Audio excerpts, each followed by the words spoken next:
लग्नासाठी अपहरण होण्याच्या प्रमाणामध्ये 6% वाढ झालेली आहे। देशामध्ये 2023 मध्ये अपहरण आणि अपहरणाशी संबंधित तब्बल 1.13 लाख प्रकरणं नोंदवली गेली आहेत आणि यामध्ये सर्वाधिक घटना लग्नासाठी अपहरण आणि पळून जाण्याच्या स्वरूपाच्या आहेत। एकूण 17,800 प्रकरणं पळून जाण्याची होती आणि ज्यामध्ये 9,000 मुलं आणि 8,800 प्रौढ होते। तसंच 16,866 मुलं आणि 15,790 प्रौढांचं लग्नासाठी अपहरण झालंय।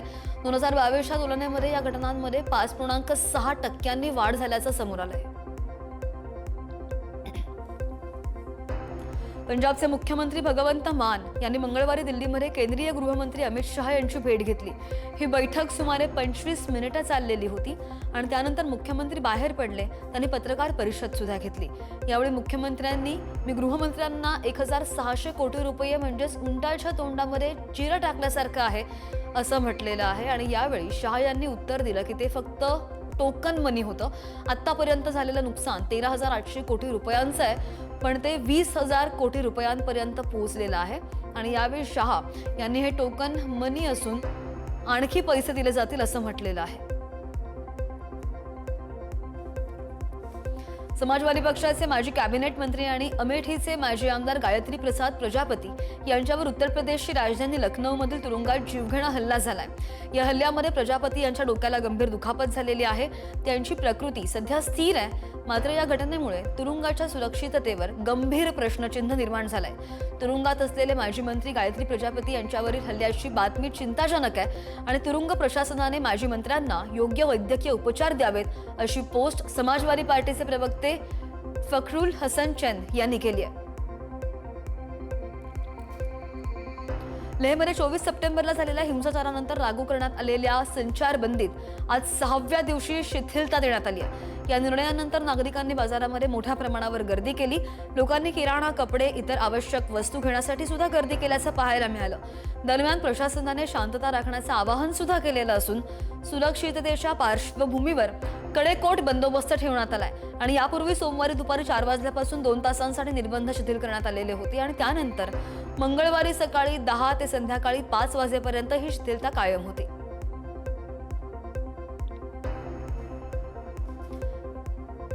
तामिळनाडूमधील करूरमध्ये विजय थलपती यांच्या रॅली दरम्यान झालेल्या चेंगराचेंगरीच्या दुर्घटनेनंतर भाजपने एक शिष्टमंडळ नेमलंय। भाजप अध्यक्ष जे.पी. नड्डा यांनी पथकाची घोषणा केली होती। भाजपचे खासदार हेमा मालिनी यांच्या नेतृत्वाखालील एनडीएचं शिष्टमंडळ आज घटनास्थळी दाखल झालं। या चेंगराचेंगरीमध्ये 41 जणांचा मृत्यू झालेला होता आणि या शिष्टमंडळामध्ये केंद्रीय मंत्री अनुराग ठाकूर, खासदार तेजस्वी सूर्या यांचा सुद्धा समावेश आहे। हे पथक पीडित कुटुंबीय, स्थानिक रहिवासी आणि अधिकाऱ्यांची भेट घेऊन माहिती गोळा करणार आहे। तामिळनाडूमधील करूर चेंगराचेंगरी प्रकरणी टीव्हीकेच्या 2 प्रमुख नेत्यांना 14 ऑक्टोबरपर्यंत न्यायालयीन कोठडी सुनावण्यात आलेली आहे। तमिलगाव येथील कळलगम या पक्षाचे प्रमुख विजय यांच्या सभेदरम्यान झालेल्या चेंगराचेंगरी दरम्यान पोलिसांनी मोठी कारवाई केलेली आहे। टीव्हीकेचे नेते आणि MC पौनराज यांना अटक करून त्यांना 14 ऑक्टोबरपर्यंत न्यायालयीन कोठडी सुनावण्यात आलेली आहे। 27 सप्टेंबर रोजी झालेल्या दुर्दैवी घटनेमध्ये 41हून अधिक जणांचा मृत्यू झाला होता।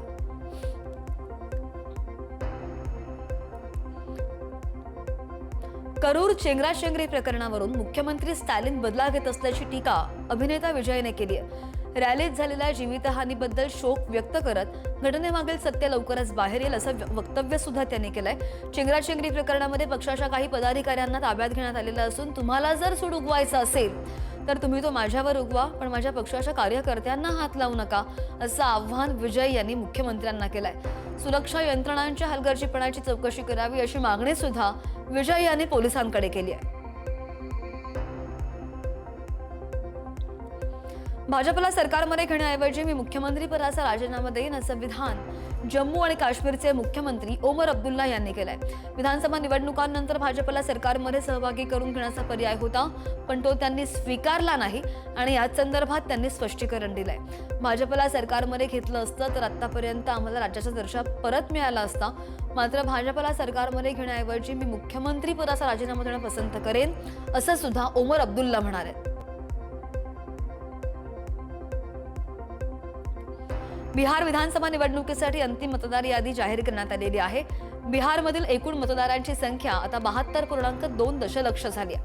अंतिम यादीमधून 69 लाख नावं वगळण्यात आल्याची माहिती. 21.53 दशलक्ष नवीन नावं जोडण्यात आलेली आहेत. पाटणा जिल्ह्यामध्ये 48,15,694 मतदार आहेत आणि 65 लाख मतदारांपैकी काही मृत झालेले आहेत तर काही कायम स्वरूपी स्थलांतरित झाल्याची माहिती आहे. यांपैकी काहींकडे 2 मतदार ओळखपत्र होतील. आता अंतिम यादी जाहीर झाल्यानंतर निवडणुकांच्या तयारीला सुद्धा वेग येणार आहे.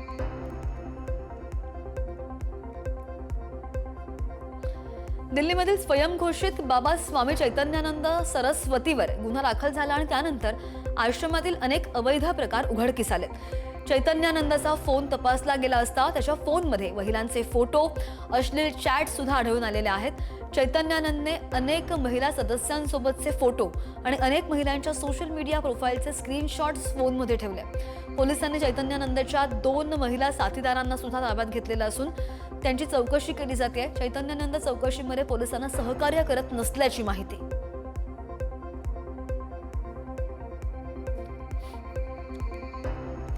26/11 मुंबई हल्ल्यानंतर पाकिस्तानवर कारवाई न करण्यामागे अमेरिकेचा दबाव होता असा मोठा गौप्यस्फोट माजी गृहमंत्री पी चिदंबरम यांनी केलाय.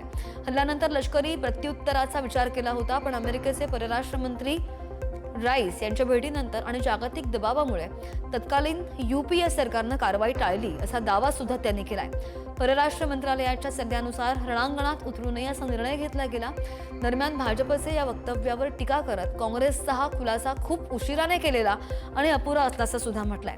चिदंबरम यांच्या या विधानानंतर राजकीय आरोप प्रत्यारोपांना पुन्हा एकदा सुरुवात झाली आहे.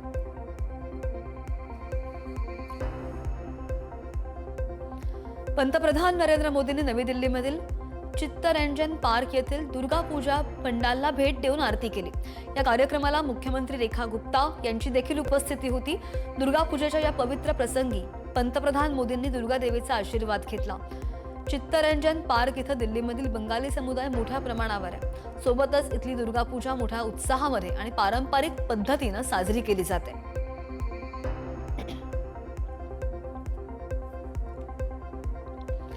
शारदीय नवरात्रीच्या निमित्ताने दुर्गाष्टमीचा सण पश्चिम बंगालची राजधानी कोलकाता इथं मोठ्या भक्तिमय वातावरणामध्ये साजरा होतो. दुर्गा पूजेच्या या महत्त्वपूर्ण दिवशी शहरामधील विविध पूजा पंडाल आणि मंदिरांमध्ये भाविक देवीला पुष्पांजली अर्पण करतात. सकाळपासूनच दुर्गा देवीच्या दर्शनासाठी आणि पुष्पांजली अर्पण करण्यासाठी पंडाल परिसरामध्ये भाविकांची मोठी गर्दी पाहायला मिळाली. तर पारंपरिक बंगाली साड्या आणि धोती परिधान करून आलेल्या हजारो भक्तांनी एकत्र येत सामूहिक पुष्पांजली सुद्धा अर्पण केली.